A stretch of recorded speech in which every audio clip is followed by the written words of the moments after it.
डालते हैं आज की कुछ खास खबर की ओर।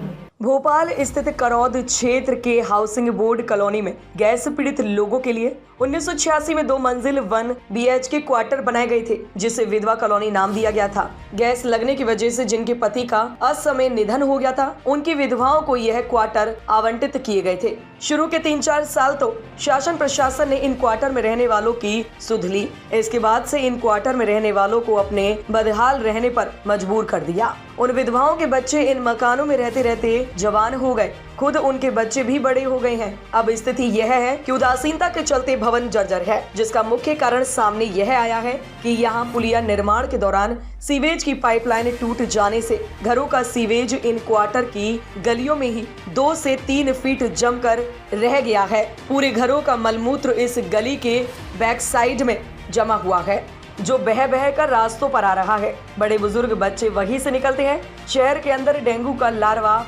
ढूंढने के लिए मलेरिया विभाग द्वारा एक टीम तैयार की गई है, जो शहर के हर हिस्से में घूम रही है। लेकिन इस क्षेत्र में तो लार्वा के खानदान का खानदान पनप रहा है, जिस पर किसी भी विभाग की निगाह नहीं है। रहवासियों को नारकीय जीवन जीने के लिए बड़ी बीमारियों के मुहाने पर खड़ा कर दिया है। यहाँ सर्वे की नहीं, नगर निगम अमले द्वारा भारी मात्रा में सीवेज को हटाए जाने की आवश्यकता है, लेकिन गरीब लोगों के प्रति अधिकारी क्षेत्रीय नेता घोर लापरवाह बने हुए हैं।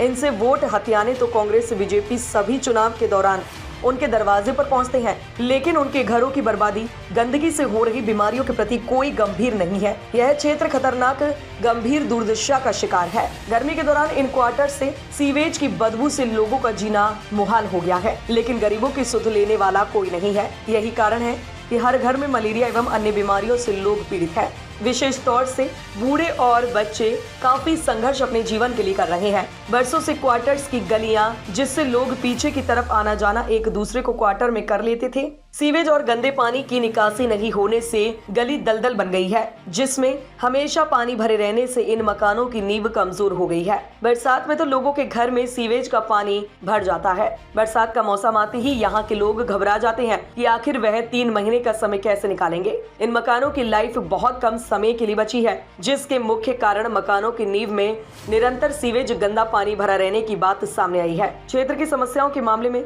मुश्ताक खान और शफीक खान का कहना है कि यह क्वार्टर वार्ड नंबर 75 और वार्ड नंबर 77 में बने हुए हैं। इन दोनों वार्ड के क्षेत्रीय पार्षद एक दूसरे पर मामले को डालते रहते हैं, लेकिन समस्या का समाधान कोई नहीं करता। यहाँ के रहवासी कांग्रेस भाजपा की राजनीति में पिस रहे हैं। इन क्वार्टर के पास विद्युत मंडल बिजली का ट्रांसफार्मर 1.5 वर्ष पूर्व निकालकर बिजली विभाग ले गया है। उनका कहना था कि यहाँ के लोग बिल जमा नहीं करते हैं, इस कारण लोगों को परेशानी आ रही है। कुछ लोगों के बिल जमा नहीं करने की वजह से सारे लोगों की सुविधा छीन ली गई है। जब बिजली घर यहाँ की महिलाएं पहुंची तो उन्हें धुतकार कर भगा दिया गया। कोई सुनवाई नहीं की जा रही है।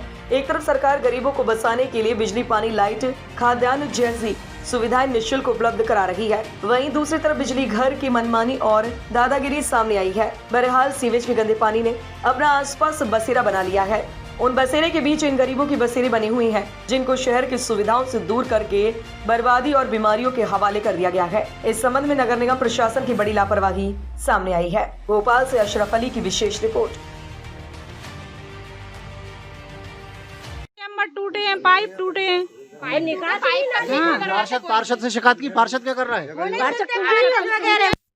हो जाते हैं नाली को।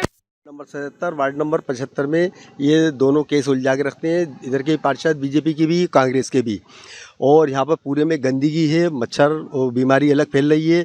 और किसी से वार्ड नंबर 77 वालों से कहते हैं तो वो कहते हैं वार्ड नंबर 75 में जाओ, वार्ड नंबर 75 वालों के पास जाते हैं वो कहते हैं वार्ड नंबर 77 में जाओ, और सब परेशान है। एक ये पुलिया बनाई थी उन्होंने, तो पूरे सीवेज लाइन का उसको उन्होंने दबा दिया है। उनसे कितने बार कह दिए, जेडो साहब से भी बोल दिए, जेडो साहब भी अनसुनी करते हैं। कंप्लेंट भी उनको देकर आया, इसके बाद भी उन्होंने कोई बात नहीं सुनी। और ना कोई ना झाड़ू देने आता, ना कोई सफाई करने आता। सीवेज फूटे पड़े, सीवेज लाइन जो है पूरी फूटी पड़ी है। पूरे पाइप चोटे जो इधर आते हैं, लाइटें पूरी बंद पड़ी हुई हैं, कोई लाइटें नहीं जलती, और पूरे पाइप निकाल के लेगा चोटे, और कोई देखभाल नहीं करता यहाँ से लेके वहाँ तक। और पब्लिक हमारे यहाँ की जाती है तो महिलाओं को धुतकार के भगा देते हैं, लाइट वाले भी। और इधर की 1.5 साल हो गए, पीछे की डीपी लेगा उतार के ले साहब बिल भरो, 16 लाख का 17 लाख का बिल बताते हैं, और हमारी यहाँ की महिलाओं को धुतकार के भगाते हैं। हम खड़े हैं वार्ड नंबर 77 और 75 जो करौद क्षेत्र का इलाका है। यह गैस राहत कॉलोनी कहलाती है। 40 साल पुराने यहाँ पे मकान बने हुए हैं, मकान जर्जर अवस्था में हो गए हैं। उसके पीछे मुख्य कारण सामने ये आ रहा है, जो सीवेज और पानी की पाइप लाइनें डाली गई हैं वो टूट फूट का शिकार हो गई हैं। उनका पानी ज़मीनों में बैठने की वजह से ये दीवारें जर्जर हो गई हैं। इसमें कई परिवार निवास करते हैं, उनके सामने मकान की भी दिक्कत है, सीवेज की दिक्कत है, पानी का निकास नहीं होने से घरों में पानी भर जाता है। विशेष तौर से बरसात के अंदर घरों के अंदर पानी भरने की शिकायत है, परंतु नगर निगम प्रशासन, संबंधित विभाग, जिला प्रशासन इसमें कोई कार्रवाई नहीं करता है, जिस कारण लोग परेशान हैं। पार्षद के पास लोग जाते हैं तो वार्ड सीमा का उल्लेख करते हुए 77 वाला 75 पे डाल देता है, 75 वाला 77 के बोलते हैं कि अपने अपने पार्षदों के पास जाएं।